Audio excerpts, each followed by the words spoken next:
There are other ways to get what you want. There are other ways to be financially stable. You don't have to take from someone else. You don't have to illegally do something before you have what you want, what you need, whether you want food, shelter, or clothing. Hey, what's up? It's Steve. Stop consuming so you can escape. Create so you can be happy. Don't you want to be happy? What's up, everyone? Welcome to another episode of the Daily Rise. I'm here with the handsome Godwin Nkanta, all the way from Nigeria. Welcome. All right. Thank you very much for having me, brother Steve Winter, on the hashtag DAILYRISE show. Again, let me introduce myself. My name is Godwin Nkanta. I am a biracial young man. My mom is from the Philippines and my dad is a Nigerian.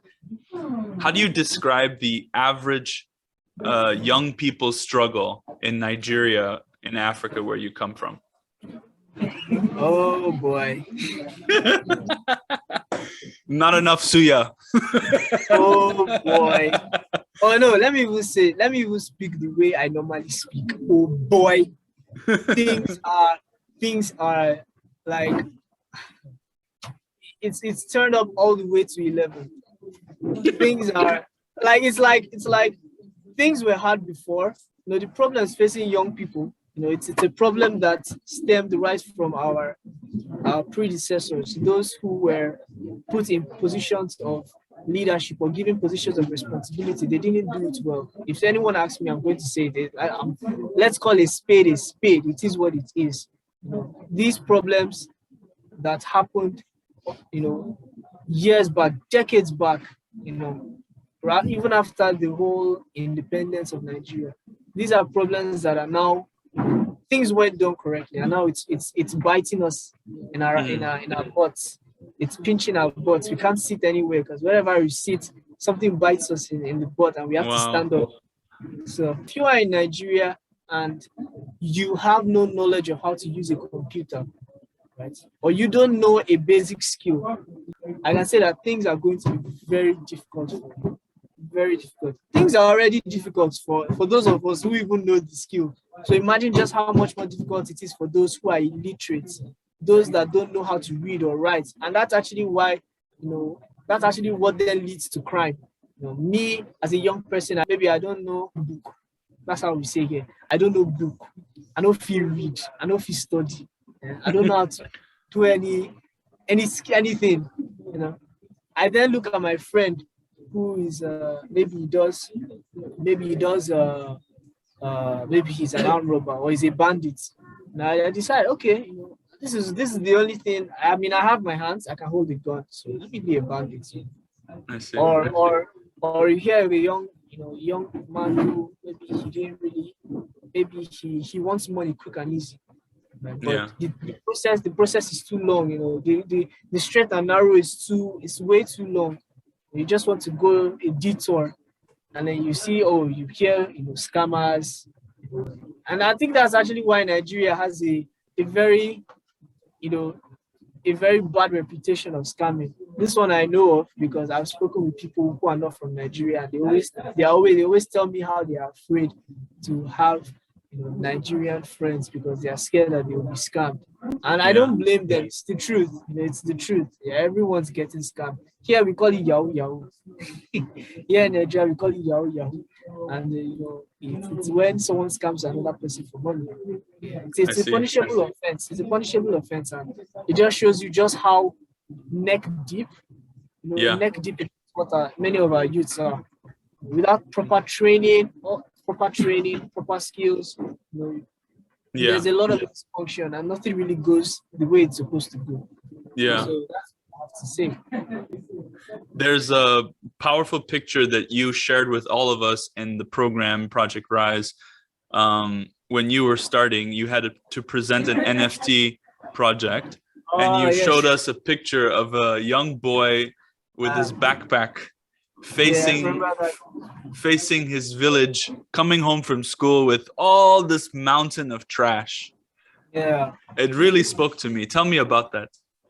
The picture, when I saw it, it was kind of poetic. It was like a metaphor. You know, you have this boy, he has his bag. I mean, that shows that he has some, at least, determination to study. Like he Yeah. feels like he wants to study, he's eager to study. But then you look at the environment around him, you know, trash is everywhere, houses are poorly built, people are shitting on the floor. You know, it just totally speaks a whole different message to the boy. So which one is he going to follow? Is he going to follow his dream of of wanting to study, or is he going to just conform to what he sees around him? Yeah. So it's kind of a paradox, and it's a sad one, a sad paradox. And this is sadly the case of many young children that have the potential to do great things, in not just Nigeria but Africa. Yeah. And whole, they don't have the opportunity because the environment that has been created for them is it's rubbish, nonsense. There's crime everywhere, and for them when they see crime, for them it's like okay, this is what everyone else is doing, so I have to do it. In your opinion, is there hope in for Nigeria? Is there hope around you, and what makes you hopeful? Well, what makes me hopeful is I feel like they say, it all starts from one person. And I always had the idea that if no one takes the initiative to make a change, a positive change in their community, I don't see why I shouldn't be the one to do it. I think anyone has the opportunity to do good in their lives, whether it's helping someone to carry a heavy bag, whether it's creating job opportunities for people, whether it's doing from the small things to the little things. I think anyone has the opportunity to help others. So this is what kind of gives me the motivation, and not just that, of course.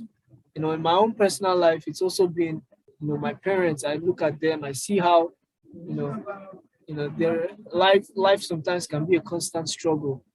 It's always a struggle, but nevertheless, even if it's nevertheless, when the reward hits you, it really does feel satisfying, and it's that satisfaction that pushes you to go on to the next. It makes you dive right into the next trouble without any fear of the unknown, any fear of failure or whatnot. You can easily do it. So I see a lot of young people around me who are capable of making change. They they do things that I would never have even thought of doing. Like when you see young people that have the passion, they even push themselves the extra mile. They say sing one song, they sing 3 songs. They say sweep the floor, they sweep the whole compound. So you see people like this, and they do it not because they've been ordered to do it, because they have passion for it, because they genuinely want to help. They genuinely want to create change in the little environment that they're in. And this is actually the mentality that needs to be passed on from parent to child.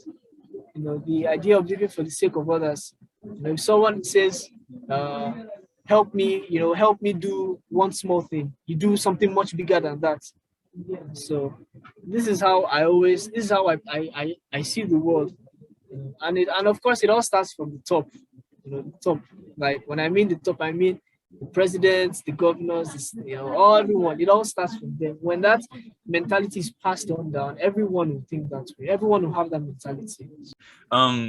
So what is your passion? My passion is music. I love anything music. If it's to sing, if it's to present, and also one thing I also enjoy doing is public speaking, which was one of my biggest fear. Yeah, public speaking. That was actually my biggest fear when I was starting,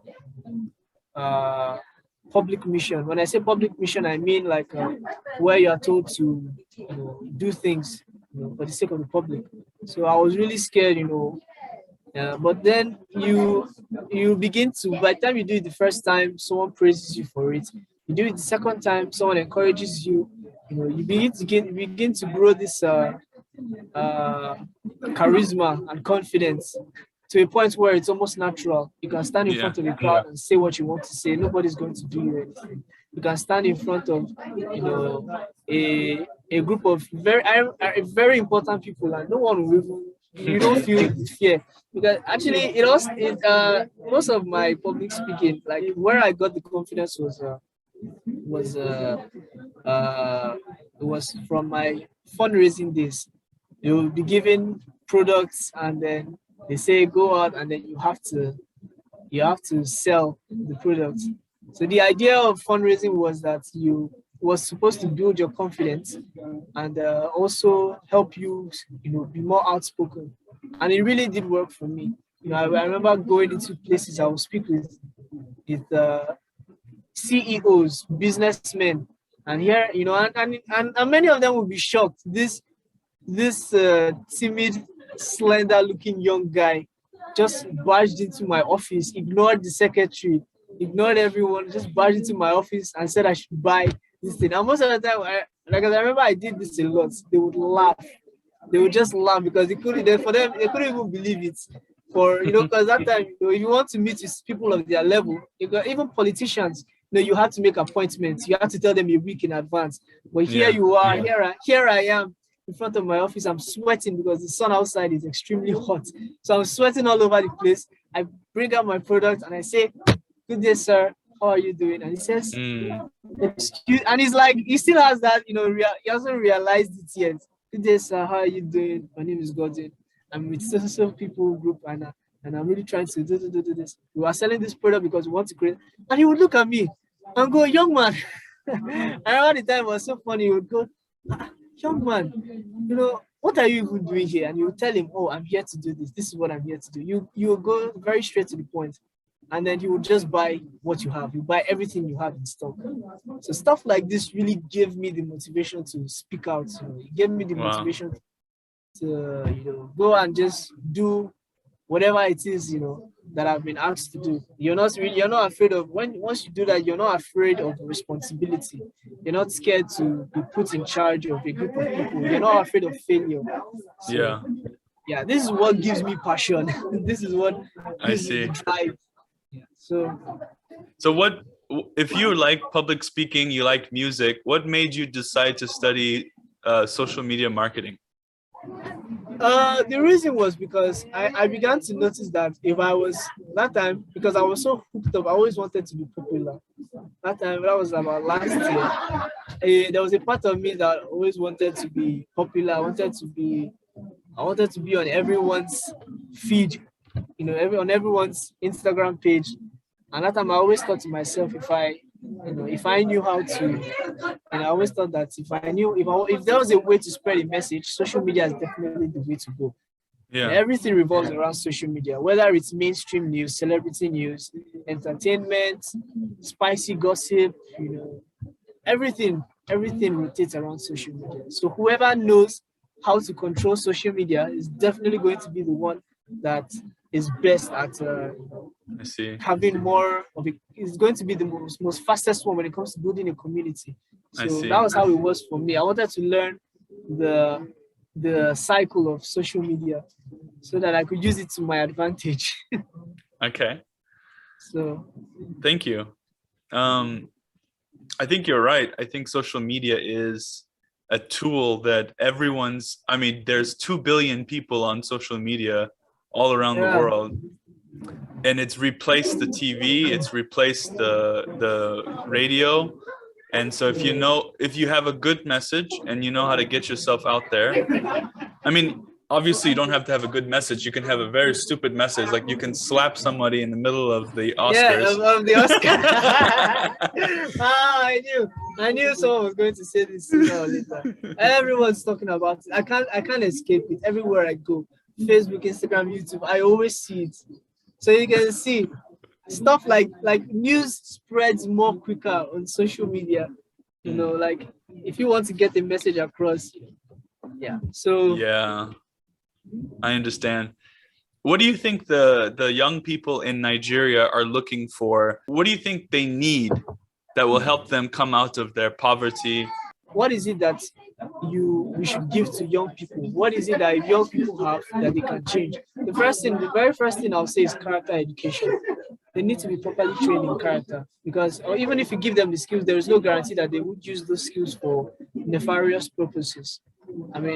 people that use computers, they can do yahoo yahoo, they can scam others, right? But nevertheless, they know computers, they know the skill. So it's important you teach them, first of all, character education, how to properly behave, the kind of mindset that is strives to help others, to give to others. And then when you have properly ingrained that into their minds, you can then teach them, of course, the skill that they will then use to prosper in their own financial life. If you want to take an African out of poverty, give a man a fish, you fed him for a day, but if you teach him how to fish, you fed him for life. So I think the problem, not just only lies with, proper skills. It's not just about learning how to do the skill. It's not only about learning how to be a mechanic or learning how to be a tailor, or learning how to be a graphic designer or a video editor. I think part of it also has to lie with just a certain morality. I feel like the morality of young people, nowadays is always take, take, take, take. I want, I want, I want. There is no sense of, oh, my brother is starving. Let me give him something. My sister over there is starving. Let me give her something. That is not they don't have that mentality. And I'm not saying all, of course, there are a few diamonds in the rough, there are a few hidden gems out there. But generally, I feel like this is the way many young people are. They have this self-destructive behavior, Yeah. Like here in Nigeria, if you only have 1,000 naira in your account, just forget it. It's gone. The idea of them being financially unstable doesn't get them scared until the very last moment when it's very necessary. They crave instant gratification. Oh, I see a beautiful woman, I pay money. Oh, I see this nice looking food, I pay money. Oh, I pay money, pay money, pay money. There's no, sense of proper, thinking. There's no true, thought process. And then they just end up using all their money, and yeah, that's the end. Whether I'm broke, if I'm broke, I'm broke. If I perish, I perish. So that's I feel like that's the mentality behind it. And also, like I said, morality. Like generally, some youth, they don't have that moral standard, when it comes to just how to generally behave. Young people nowadays, or the majority of young people I've seen, especially those that are illiterate, I have heard of people that have killed others. They have killed someone else, and when you ask how much they did, they say 20,000 naira, 10,000 naira. That's very small, actually. You hear of someone slaughtering someone else, or you hear of someone killing someone else or stealing from someone else, to get food, just to get by. And at the same time, you can't, and at the same time, the thing is, they are not aware that there are other ways to get what you want. There are other ways to be financially stable. You don't have to take from someone else. You don't have to illegally do something before you have what you want, what you need, whether you want food, shelter, or clothing. So I feel like this is the problem with Nigeria. So if you ask me in a nutshell, if you ask me, what is it that we should give to young people? What is it that young people have that they can change? The very first thing I'll say is character education. They need to be properly trained in character, because or even if you give them the skills, there is no guarantee that they would use those skills for nefarious purposes. I mean, people that use computers, they can do yahoo yahoo, they can scam others, right? But nevertheless, they know computers, they know the skill. So it's important you teach them, first of all, character education, how to properly behave, the kind of mindset that is strives to help others, to give to others. And then when you have properly ingrained that into their minds, you can then teach them, of course, the skill that they will then use to prosper in their own financial life. I mean, that's how I see it. That's my take away. I see. Hey, thank you. Yeah. Hey, that's cool. I'm excited when you talk about this. So you participated in Project Rise. You were one of 15 students. You came a little bit late. How was your experience with Project Rise? This whole, I think it was 10, 12 weeks, something like this. Yes. It was a roller coaster of emotions. it's like I felt like I was going back to school again. Normally as a kid, I always dreaded going to school. I always prayed to God that I would finish school as quickly as possible. But then when we came to Project Rise, I was in the school, but I didn't feel bored. I felt genuinely interested in what I was learning. I felt genuinely interested to know more stuff that is even outside my curriculum. So for me, I really did enjoy it. I liked the energy of the lecturers, uh, the members involved, Brother Kiwon, of course, Brother Stefan, Brother Fortune, those of us that were kind of like at the top or overseeing, those that were overseeing the project. And I really do admire them. And even those fellow participants who were with me, I really liked their energy. They were so in tune. They would even remind me to do this, remind me to do that, and we were just helping each other out. It wasn't like a school, a traditional school where you sit in front of a desk and then you're just, you're just you're just giving homework and all that to do. You don't really enjoy it. But here you're doing something that you genuinely want to know. You're doing something you really enjoy. And I feel like combine that passion with the efforts of of everyone. It really did carry us somewhere. So that's how I really feel about my time at Project Rise. Nice. That's a nice testimony. That's nice testimony. So now you are, I believe you have a position, right? You found yourself a small job, right? Yes. Going through Project Rise. That's wonderful. Are you happy with this job? Yes. Yeah, I really do. I really am happy with the job. I really did appreciate it. It made me feel more professional. I felt like, yes, now I have more stuff to put on my CV. For my CV was just, what is your employment status? I'll just write students. Yeah. But now I have things that I can show that, yes, this is stuff that I've done. This is stuff that I'm capable of doing. I can do this for you. I can do that for you. Nice. So now I definitely felt more of a professional. I felt like a real, Project Rise, product. Yeah, product. I was telling my brother that this is what I would call a student who graduates from Project Rise. He's a product of Project Rise. And my brother was like, no, I wouldn't call them a product. They're not products, they're people. Yeah, so I don't know what to call you, but you're definitely not a product. That's okay. Yeah, we don't have batch numbers and expiring dates. We don't really have expiring dates and all that stuff. I'm curious. In Project Rise, they like to, we like to have a focus on building the skill, so applying what you're learning with the first principles mindset. 1 second, honey, baby.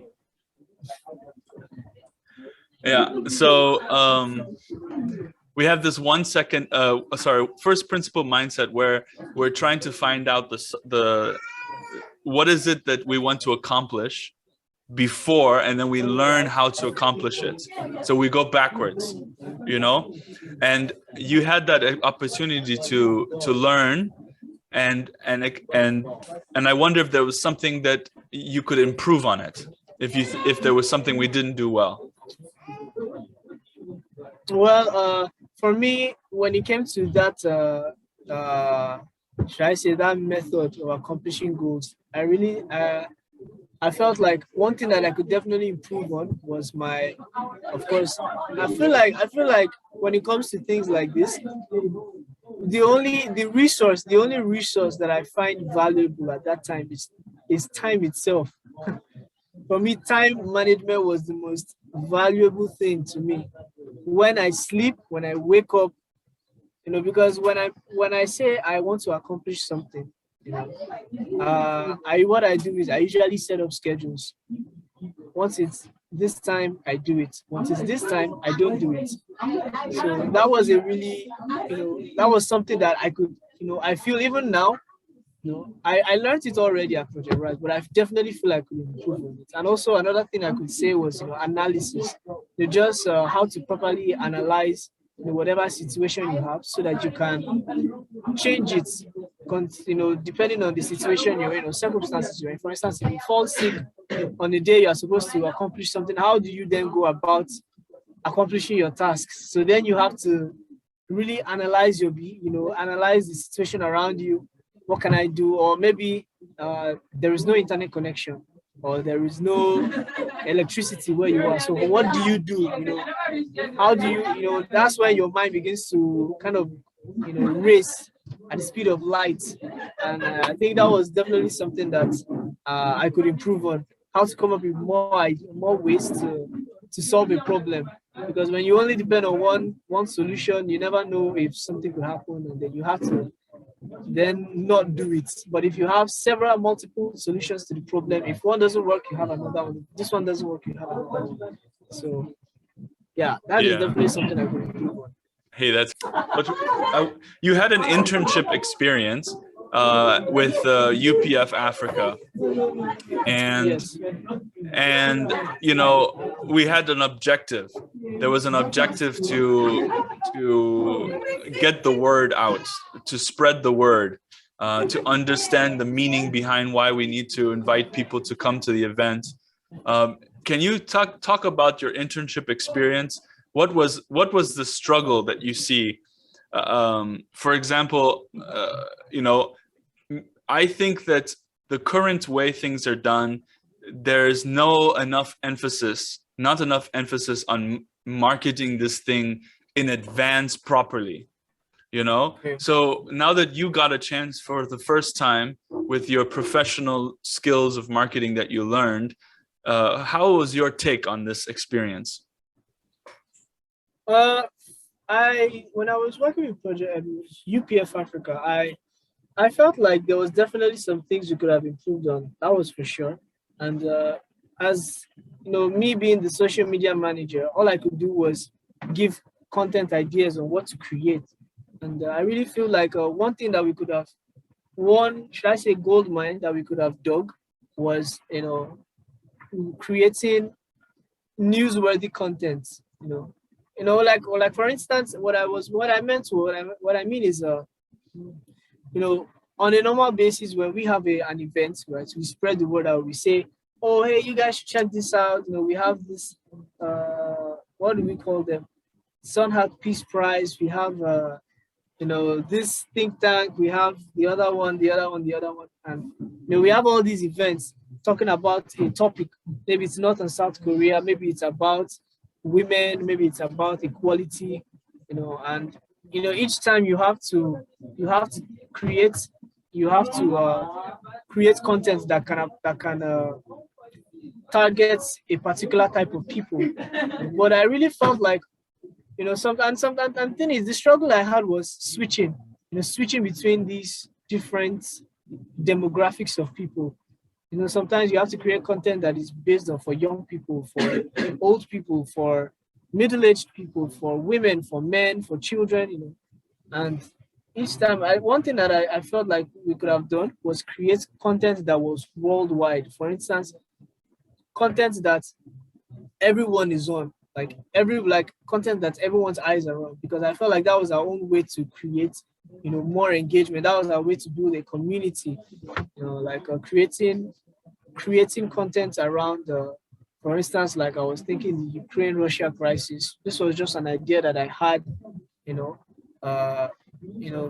when you create content around this, people are definitely sure to give your page a look. People will definitely look at your page and go, okay, these guys are talking about important stuff that's going on in the world. And then they say they are having an event on so amount of, surely this thing must also be important as well. Okay, let me tune in and see what it's all about. So that was kind of the mindset behind, that idea. So that was, for me, that was, one of the things that I felt that we could have implemented.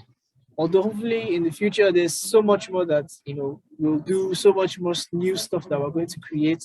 And, since new minds are going to be joining us, we can hope for, we can hope to see the crazy new ideas that they have.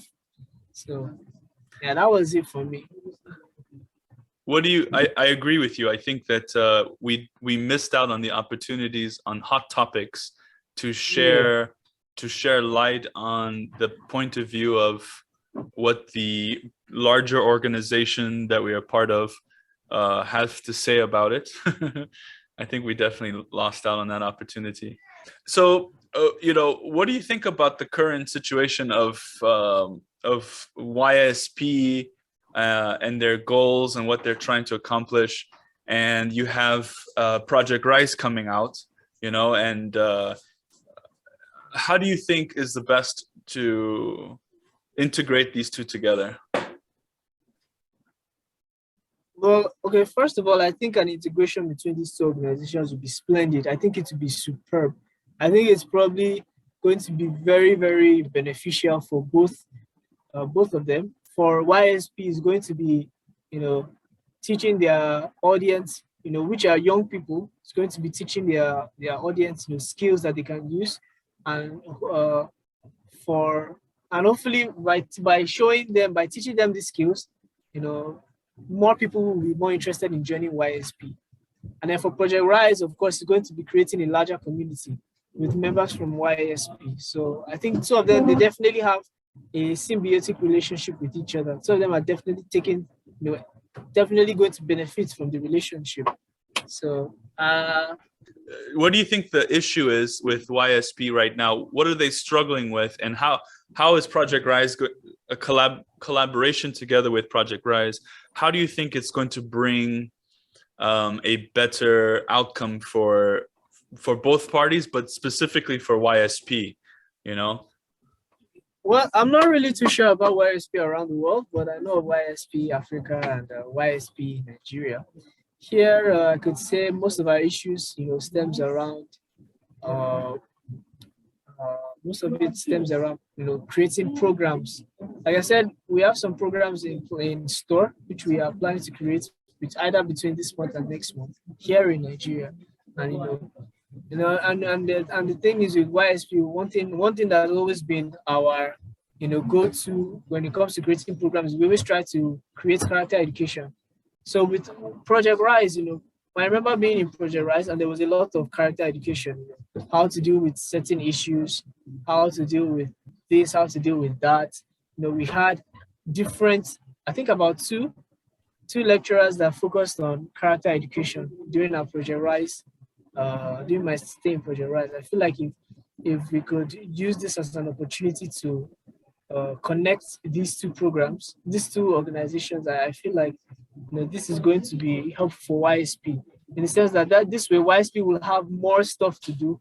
YSP will have more things to create, more content to provide to their members. So I think this is how YSP can also and should I say benefit from the relationship. Yeah. And thank you. I agree with you. We have more and more YSP leaders from across the world who are reaching out to Project Rise to want to collaborate because they definitely see, oh, you have Rise in your name. Oh, you teach character education. Oh, you are teaching leadership and skills building, and we need this so badly. Yeah, they do actually. So now we are on demand. We're on high demand. What do you think about the character education that is taught in YSP? Is it different than the character education that is taught in Project Rise? I won't say that they are different, but I will say that they have their own differences. For instance, YSP is heavily affiliated with the FFW, Family Federation for World Peace. Now, because of that, they teach some stuff that is related to their doctrine, the divine principle. And I feel like one of the ways that YSP and Project Rise could really kind of unite was if they shared content that was generally acceptable for any young person. You don't necessarily need to be in the movement of FFWP or HPHC to understand what's going on. The content itself has to be something that is inclusive for everyone. For any young person that stumbles upon this is going to understand this entirely. There is no need for, it's not something that only a certain group of people are going to understand. So, and Project Rise did this very beautifully. Project Rise did this very, very well. And I think that is one of the things that Project Rise can use to help YSP out. Create content that is generally acceptable and can easily be related to by any young person. Yeah. So. Yeah, thank you for that opinion. I think that's valuable for me, for Project Rise to maintain a very neutral and very open, broad point. But that's just my own personal opinion, because our audience is not necessarily coming to become, they're not necessarily coming to, I guess, join some sort of doctrine. Of the church. But but they can definitely be introduced. They're there. This exists over here. If you like to learn about it, go ahead. And it'll definitely it'll be very beneficial for you, I'm for sure, in your life. But Project Rise is not there for that at that moment, So I want to pivot a little bit to moving to talking about I think we can conclude soon with where you're going with your life now. You finished Project Rise, you got some basic skills, you feel a little bit more professional. You're talking about, doing a YouTube channel. I don't know more about that yet. And you're working, you've got offered a job, you're working with Kevin Winter Foundation. Where do you see yourself doing? What do you see yourself doing now? What's your goals and objectives? For my goals right now are kind of broad, actually very, very broad. One thing that of course now, like here and now, what is on my mind is how to develop the YouTube channel, and not just YouTube, but also Instagram, Facebook, and other social media sites. We're using this as a means to educate young people, as a way for, actually the idea of this YouTube channel was we wanted to create it as a means where young people that are going through certain problems in their life, they can come forward anonymously and share what they're going through. And then we can then paraphrase it in such a way that we talk about it. It becomes a topic. Like, okay, someone is going through a problem of drugs, and he anonymously reaches out to us. Oh, this is what I'm going through. I have this problem, and then they come out, and then they don't come out. We are the ones that will come out. We told the person's information. We don't say anything about the person. No one knows who this person is. Then we talk about the problem that the person is going through. We say this Mr. So-and-so is going through a problem. We talk about it, how it is affecting people. What can you do to resolve this issue? Is it because of peer pressure? If it's so, we talk about, this is how it's going to be. This is going to be a place where people can, share their most, share their secrets, things that they can't really tell to their parents or to their superiors. They can tell someone that they confide in. That is going to be us. And that way they can find a solution to their problem, and no one, they can feel heard. No one's going to know who they are, so that is the main idea behind, what we're trying to create. So that is kind of like what is on my mind now. Is it a secret project? Sorry to cut you. Is it a secret project well, it's in the works. It's in the works. We are trying to write proposals now for it. So another thing that I plan to do is also my education. I plan to, if possible, to move abroad. Really? I'm not say abroad, because it's possible I can study here in Nigeria. But education is another thing that I'm looking to further my education, and hopefully after that, find a job, something that's not necessarily, that's something that also suits my situation because I really like the idea. I really love the idea of working from home. I so love it so much. So if I'm going to get a job, it definitely has to be something that I'm not bound by location. Yeah, it doesn't have to be something. I don't want it to be something where I'm bound by location. Yeah. So that is another thing that I have to look out for. And of course, the ultimate goal, which is to get married, find a really nice, find a really nice, lovely looking lady. She has to be African, African lady, and African queen. Yeah, Okay. it's always the ebony ones are the best. So you find your dream queen, and then that's it. That's the goal. That's the for Americans, they call it the American dream. But yeah, that's just my dream. So, Yeah. Nothing too Very cool. Yeah. So well, I look forward to encouraging you to start this YouTube channel that you're talking about doing. In fact, now that you mention it to me, I'm going to harass you until you do it, because I think that it has a future, a very big future, not just for yourself, but I personally believe that business, entrepreneurships, and business-minded people who start organizations and startups and all that, they're the ones who really change the world. Because to start a business or to start an organization, either it's a free charity event or for profit or whatever, you have to be so organized with how you plan to serve people. Your whole objective, you can try to say, I need money, right? If you need money, go and get a job. Yeah. But if you want to start a business, you don't think about money. You think about, how do I serve these people so much that they will love my work and they will choose me. Exactly. They will choose me over everybody else because the thing I give them is so sweet and so wonderful that they want a relationship with me. So that's why I think business-minded people change the world. Yeah. It's quality over quantity. Again. Yeah. So I will encourage you to start this channel, because you really will be serving people, and out of that, your face will be everywhere, your voice will be everywhere. You're a public speaker, and people will be served. So I encourage you to do that. So I look forward to our next call.